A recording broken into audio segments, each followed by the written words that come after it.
Rolf ने खाटू को video call किया। रॉल्फ की होलोग्राफिक इमेज खाटू के सामने मौजूद थी। रॉल्फ ने बोला, कितने आदमी मरे पिछले 30 दिनों में? खाटू ने बोला, सर, 3,000। रॉल्फ चिल्लाया, तुम्हारे जैसे निकम्मे से यही उम्मीद थी। खाटू डरते डरते बोला, सर, नाडुस में स्थिति बहुत ही नाजुक है, कभी भी विद्रोह हो सकता है। रॉल्फ ने चिल्लाते हुए कहा, अजय सेना के लीडर में इतना डर? तुम अभी अपना त्यागपत्र दे दो, मैं किसी और को ये पदभार दे दूंगा। खाटू काफ़ी डर गया। नहीं सर, मैं आपकी सभी बातें मानूंगा, पर मैं कैसे 50,000 लोगों को रोज मारूं? रॉल्फ को समझ आ गया था कि ये खाटू कुछ नहीं कर पाएगा। समय बीत रहा था। रॉल्फ गुस्से में बोला, तुम 3 काम करो। पहला, मागी नदी का पानी अपने कब्जे में कर लो। किसी भी नाडुस के व्यक्ति को मागी नदी का पानी नहीं मिलना चाहिए। खाटू दबे स्वर में बोला, पर सर, मागी नदी तो उनके लिए पवित्र नदी है। बिना मागी नदी के पानी से अपने भगवान की पूजा किए दिन की शुरुआत नहीं करते, और यदि वे ऐसे पूजा नहीं करते तो दिन भर कुछ खाते पीते भी नहीं हैं। बहुत से लोग भूखे प्यासे मर जाएंगे। रॉल्फ बोला, खाटू, जो दिमाग तुम्हारे पास नहीं है उसका इस्तेमाल मत करो। जो बोल रहा हूँ बस उतना ही करो। जितने लोग मरे, मरने दो। खाटू कुछ नहीं बोला। रॉल्फ ने आगे कहा, दूसरा काम, सभी अस्पताल बंद कर दो। जो भी लोग अस्पताल में हैं उन्हें निकाल दो, और जो नहीं माने उसे मार दो। खाटू को कुछ समझ नहीं आ रहा था, परंतु वह चुप रहा। रॉल्फ ने आगे फिर कहा, तीसरा काम, अपनी अजय सेना की टुकड़ी को कहो रोज शिकार पर जाए और हर सैनिक कम से कम 100 लोगों को मारे।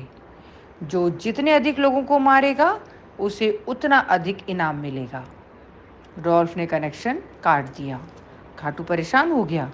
वो रॉल्फ का एजेंट जरूर था, परंतु नाडुस पर बहुत समय से रह रहा था। नाडुस के लोग कभी भी अजय सेना को परेशान नहीं करते थे। रॉल्फ ये क्या पागलपन कर रहा था? खाटू को कुछ समझ नहीं आया, परंतु उसने रॉल्फ के खिलाफ जाना उचित नहीं समझा। उसने वह सभी बातें जो रॉल्फ ने बताई थी उन सभी को लागू कर दिया। जनता में विद्रोह हो गया। कुछ ही दिनों में लोगों ने खाटू के दफ्तर के बाहर अनशन किया, परंतु कोई फायदा नहीं हुआ। बहुत लोगों को मार दिया गया। अजय सेना को खुली छूट थी। वो जब चाहे किसी को भी मार देते थे, किसी को भी लूट लेते और कहीं भी कब्जा कर लेते थे। अजय सेना का अत्याचार बहुत ज़्यादा बढ़ गया था। अस्पताल बंद हो गए और टैक्स बहुत ज़्यादा बढ़ा दिया गया था। मागी नदी का पानी भी नाडुस के लोगों को नहीं दिया जा रहा था, जिससे वो पूजा पाठ भी नहीं कर पा रहे थे। बहुत से लोग तो बिना खाए पिए ही मर गए। नाई की नज़रों के सामने अजय सेना ने उसके पूरे परिवार को मार दिया था और उसकी पत्नी और बेटी को उठाकर ले गए थे। नाई ने किसी तरह छुपते छपाते अपनी जान बचाई। खाटू का अत्याचार काफ़ी बढ़ गया था। नाई को उस समय रहस्यमय व्यक्ति की याद आई और वो तुरंत कल्बे माता के मंदिर पहुंच गया। वहां पहुंचकर नाई चिल्लाया, फ्री मी, फ्री मी। वो रहस्यमय व्यक्ति सामने आ गया। तो तुम्हें मेरी बातें अब समझ आ ही गई, नाई बोला। खाटू पागल हो गया है। वो और उसकी अजय सेना हमें वैसे ही मार रही है। ऐसे मरने से अच्छा है लड़कर मरो। फ्रीमी बोला, सही बोल रहे हो। तुम अपने जैसे 50 लोगों को इकट्ठा करो और ये जैकेट पहनकर खाटू के दफ्तर पर चले जाओ। नाई को कुछ समझ नहीं आया, परंतु उसने कुछ भी पूछना उचित नहीं समझा। नाई ने कुछ ही दिनों में 50 लोग इकट्ठा किए और वे सब जैकेट पहनकर खाटू के दफ्तर पहुंच गए। खाटू के गार्ड्स ने उन्हें बाहर ही रोक दिया, परंतु कोई भी कुछ समझ पाता उससे पहले ही बहुत बड़ा धमाका हुआ। पूरा दफ्तर उड़ गया। कई अजय सेना के लोग मारे गए। कोई भी ये नहीं मान रहा था कि नाडूस के लोगों के पास इतने खतरनाक बम आ सकते हैं जो अजय सेना के कवच को भेद सके। और खाटू का दफ्तर, जो शायद कोई छोटा मोटा न्यूक्लियर हमला भी झेल सकता था, उसको भी डैमेज कर सकते थे। खाटू अपने दफ्तर में था। कुछ रोबोट खाटू की तरफ बढ़े। खाटू चिल्लाया, ये धमाका कैसा?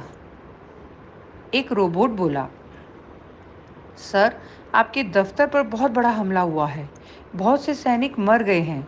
हम आपको सुरक्षित जगह ले जाने आए हैं। खाटू को अजीब लगा। तुम रोबोट लोग आए हो? मेरी अजय सेना के सैनिक कहाँ हैं?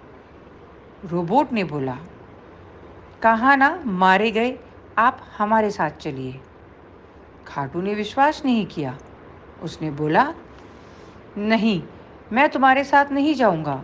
मुझे मेरे सिक्योरिटी इंचार्ज से बात करने दो। रोबोट ने एक लेज़र किरण छोड़ी और खाटू बेहोश हो गया। रोबोट खाटू को कंधे पर डालकर वहां से उड़ गया। खाटू किडनैप हो गया था।